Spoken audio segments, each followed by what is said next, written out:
ഒരു കാലത്ത് ക്രിക്കറ്റിന്റെ രാജാവെന്ന് ലോകം വിളിച്ചിരുന്ന ഒരാൾ ഇന്ന് കഠിനമായ പരീക്ഷണ കാലത്തിലൂടെ കടന്നു പോകുകയാണ്. 18 വർഷങ്ങൾ നീണ്ട യാത്രയിൽ അനവധി റെക്കോർഡുകളും അനന്തമായ ആഘോഷങ്ങളും ഉണ്ടായിരുന്നു. പക്ഷേ ഇന്ന് വരുന്ന പ്രധാന ചോദ്യമാണ്, ഇത് വിരാട് കോഹ്ലിയുടെ കരിയറിന്റെ അവസാന കാലമാണോ എന്ന്. 2008 ഇന്ത്യയുടെ നീല ജേഴ്സിയിൽ ആദ്യമായി ഇറങ്ങിയ ആ യുവാവിന്റെ മുഖത്തുള്ള ആവേശം, കണ്ണുകളിലുള്ള തീ, തൻ്റെ ഓരോ ഷോട്ടിലും ഒരുതരം പ്രഖ്യാപനമുണ്ടായിരുന്നു. ഇതാണ് ഞാൻ, ഇതാണ് വിരാട് കോഹ്ലി.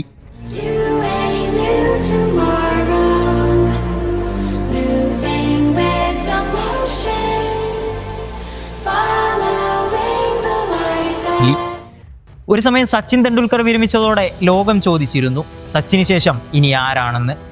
ഉത്തരമായി കാലം തന്ന മറുപടി ഒരേ ഒരു പേരായിരുന്നു, വിരാട് കോഹ്ലി. വർഷങ്ങൾ പിന്നിട്ടപ്പോൾ കോഹ്ലി എല്ലാ ഫോർമാറ്റുകളിലും ഇന്ത്യയുടെ പ്രധാന മുഖമായി മാറി. അദ്ദേഹത്തിൻ്റെ chase master innings, cover drives, aggression എല്ലാം തന്നെ ആരാധകർക്ക് ആത്മവിശ്വാസത്തിൻ്റെ മറ്റൊരു പേരായിരുന്നു. പക്ഷേ ക്രിക്കറ്റ് ജീവിതമല്ല ഇപ്പോഴും ഉയർച്ചകളുടെ കഥയല്ല. 2022 ശേഷം വിരാട് കോഹ്ലിയെ കാണുമ്പോൾ അതേ ആത്മവിശ്വാസമൊന്നും ഇപ്പോൾ കാണാനാവുന്നില്ല. വർഷങ്ങളായുള്ള mental fatigue, captaincy pressure, form dip എല്ലാം ചേർന്നതോടെ അദ്ദേഹത്തിൻ്റെ ബാറ്റ് മിണ്ടാതെയായി. നൂറുകണക്കിന് അന്താരാഷ്ട്ര റൺസ് നേടിയ ആ മനുഷ്യൻ ഇപ്പോൾ റൺസിനായി കാത്തിരിക്കുന്ന ഒരാളായി മാത്രം മാറി. ഓസ്ട്രേലിയൻ മണ്ണിൽ, പ്രത്യേകിച്ച് അഡലെയ്ഡ് സ്റ്റേഡിയം, കോഹ്ലിക്ക് ഒരിക്കൽ ഭാഗ്യസ്ഥാനമായിരുന്നു. അവിടെ 12 മത്സരങ്ങളിൽ നിന്ന് 975 റൺസുകൾ, 5 സെഞ്ചുറികൾ. അവിടെ എത്തിയാൽ തന്നെ ഇന്ന് കോഹ്ലി കളിക്കുമെന്ന് ആരാധകർക്ക് ഉറപ്പായിരുന്ന കാലം.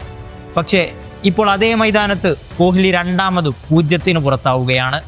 അത് ആരാധകരെ മാത്രമല്ല, ക്രിക്കറ്റിനെ തന്നെ ഞെട്ടിക്കുകയാണ്. 2008 മുതൽ ഇന്ന് വരെ ഒരു വട്ടം പോലും കോഹ്ലി തുടർച്ചയായി ഡക്കിന് പുറത്തായിട്ടില്ല. പക്ഷേ ഈ 2025 അതും സംഭവിച്ചു. അതോടെ ചരിത്രത്തിൽ മറ്റൊരു റെക്കോർഡ് കൂടി അദ്ദേഹത്തിൻ്റെ പേരിലാവുകയാണ്. അന്താരാഷ്ട്ര ക്രിക്കറ്റിൽ സഹീർ ഖാനിന് ശേഷം ഏറ്റവും കൂടുതൽ തവണ ഡക്കിന് പുറത്താകുന്ന ഇന്ത്യൻ ക്രിക്കറ്റ് താരം. ഇപ്പോൾ ആരാധകർക്കിടയിൽ നടക്കുന്ന വലിയൊരു ചർച്ച ഇതാണ്, വിരാട് കോഹ്ലി വിരമിക്കേണ്ട സമയമാണോ ഇത്? ഒരു പക്ഷം പറയുന്നു, കോഹ്ലി ഇതിനകം തൻ്റെ ക്വാളിറ്റി കാണിച്ചു തന്നു, ഇനി വിട പറയണം.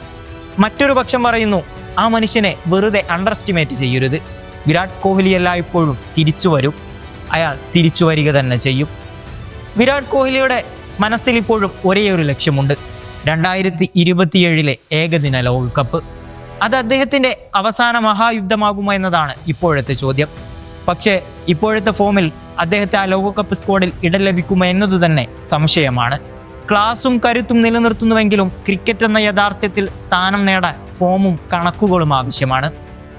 നമുക്ക് ഓർമ്മയുണ്ട്, 2016 കോഹ്ലി ടീം ഇംഗ്ലണ്ടിനെയും ഓസ്ട്രേലിയയെയും തോൽപ്പിച്ചുകൊണ്ട് റെക്കോർഡുകൾ തകർത്തത്. 2018 ദക്ഷിണാഫ്രിക്കയിൽ, ഇംഗ്ലണ്ടിൽ, ഓസ്ട്രേലിയയിൽ റൺസിന് വേണ്ടി ഒറ്റയ്ക്ക് പോരാടിയത്. അദ്ദേഹം ക്രിക്കറ്റിനെ വെറും ഗെയിമായി കണ്ടില്ലായിരുന്നു, അത് അദ്ദേഹത്തിൻ്റെ ജീവിതം തന്നെയായിരുന്നു. അതിനാൽ ഇന്ന് വിരാട് കോഹ്ലി വീഴുമ്പോൾ അതൊരു ബാറ്റ്സ്മാൻ്റെ മാത്രം പരാജയമല്ല, ഒരു കാലത്തിൻ്റെ മന്ദമാവുകയാണ് അതിലൂടെ കാണുന്നത്. വിരാട് കോഹ്ലിയുടെ കരിയർ ഇപ്പോൾ അവസാനിക്കുമെന്ന് പറയാനാവില്ല.